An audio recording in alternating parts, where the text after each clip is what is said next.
अस्सलाम वालेकुम वरहमतुल्लाहि वबरकातुहू। फाइनल फेज़ ऑफ प्रेपरेशन, आपका पेपर स्टार्ट होने में जस्ट 1 वीक है स्टूडेंट्स। अब कुछ फ़ाइनल टिप्स आपको बता रही हूँ जिससे आपका पेपर बिल्कुल डन हो जाएगा इंशाल्लाह। फ़र्स्ट ऑफ़ ऑल, अब चूँकि आप बहुत ज़्यादा टाइम से आउट ऑफ प्रैक्टिस थे राइटिंग से, तो अब राइटिंग की प्रैक्टिस करें, यानी जो आपने प्रिपेयर कर लिया है लर्न करते वक्त। Now just take one question and write it according to the paper, the time, the length, the presentation, the style.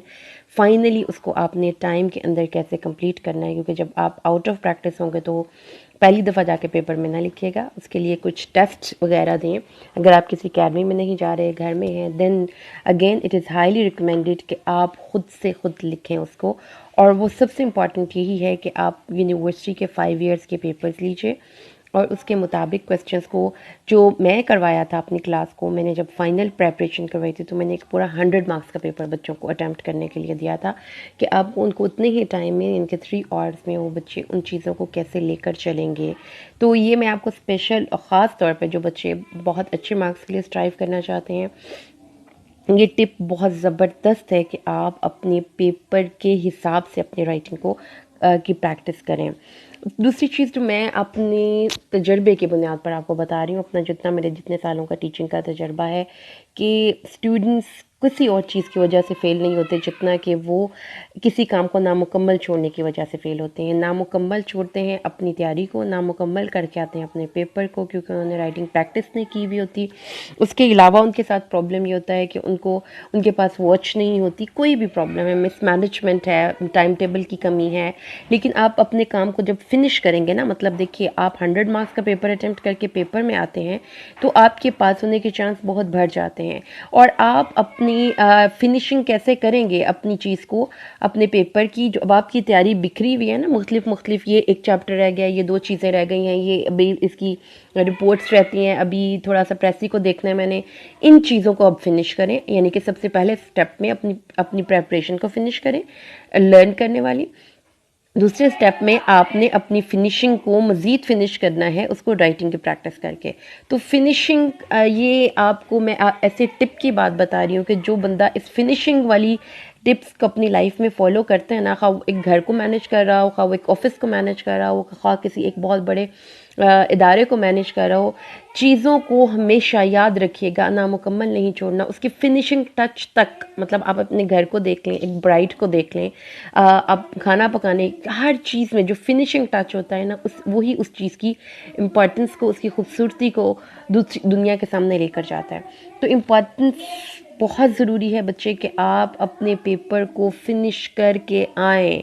ये मैं आपको अपने तजर्बे, अपनी टीचिंग फील्ड के तजर्बे की बात कर रही हूँ कि पिछले साल 2019 में मेरी 3 सेक्शंस ने 100% रिजल्ट दिया था बीएससी में। क्यों दिया था? क्योंकि बच्चों को हमने इतनी दफ़ा राइटिंग प्रैक्टिस करवा दी हुई थी कि उनको पता था कि पेपर को हमने फुल, मैंने बच्चों को यही बोला था कि आप इंग्लिश ए को याद करें, रट्टे मारें, जैसे भी आपने याद करना है, लेकिन इंग्लिश बी को नहीं छोड़ के आना, क्योंकि इंग्लिश बी और इंग्लिश ए 100 मार्क्स का पेपर अटैम्प्ट करोगे तो आप पास होगे। जो बच्चे अपने आप को एज पे समझ रहे हैं इंग्लिश की तैयारी के हवाले से, मेरा आपको बिल्कुल ये एक बहुत टिप की बात बता रही हूँ कि पेपर पूरा अटैम्प्ट करके आना। और इसके लिए फिर आपको right from the very first question अपने क्वेश्चन पेपर को अटेम्प्ट करना पड़ता है। यहाँ पे मेरी आपको इंग्लिश ए की प्लेलिस्ट में मिल जाएगा पेपर को किस तरीके से आपने टाइम के अंदर कंप्लीट करना है। मैंने मिनट्स भी क्लास को बताए हुए थे, उसको आपने उस प्लेलिस्ट में जाकर उसको चेक करें। कि वेरी इंपॉर्टेंट चीज़ ये है कि जो स्टूडेंट्स अपना अपना पेपर फुल अटेम्प्ट करेंगे, वो उनके पास मार्जिन ज़्यादा होगा उस चीज़ को अटेम्प्ट करने के लिए।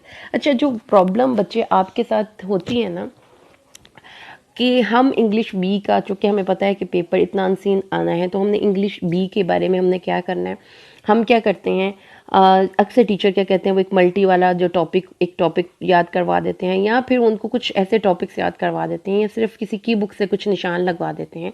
बीएससी में इंग्लिश बी के पोर्शन की तैयारी आपको 1 महीना पहले शुरू कर देनी चाहिए, और उसमें सिर्फ प्रैक्टिस होती है। इंग्लिश बी की तैयारी में लर्निंग या याद करना या रट्टा मारना नहीं होता। याद रखिएगा, इंग्लिश ए की तैयारी आप याद करते हो, उसको समझते हो, उसके नोट्स बनाते हो, इंग्लिश बी में प्रैक्टिस करते हो। तो जिन बच्चों की इंग्लिश बी की तैयारी में प्रैक्टिस अच्छी होती है वो बच्चे अच्छे मार्क्स ले लेते हैं, निकल जाते हैं, गुजर जाते हैं। ये बातें इसलिए आपको बतानी ज़रूरी होती हैं ताकि आप अपने पेपर के हिसाब से अब अपनी तैयारी को फिनिश करें। और अब चूँकि एक हफ़्ता रह गया तो डेली बेस पे एक ट्रांसलेशन के पैराग्राफ की और एक प्रेसी के पैराग्राफ की प्रैक्टिस करें। हाईली रिकमेंड तो मैं आपको यही करूँगी कि अप टू डेट से करें। उसके लिए भी यहाँ पे आपको प्लेलिस्ट में सारी चीज़ें मिल जाएंगी, लेकिन मैं इंशाल्लाह 2-1 आपको करवा भी दूँगी। अल्लाह आपका हामी और नासिर हो। अस्सलाम वालेकुम।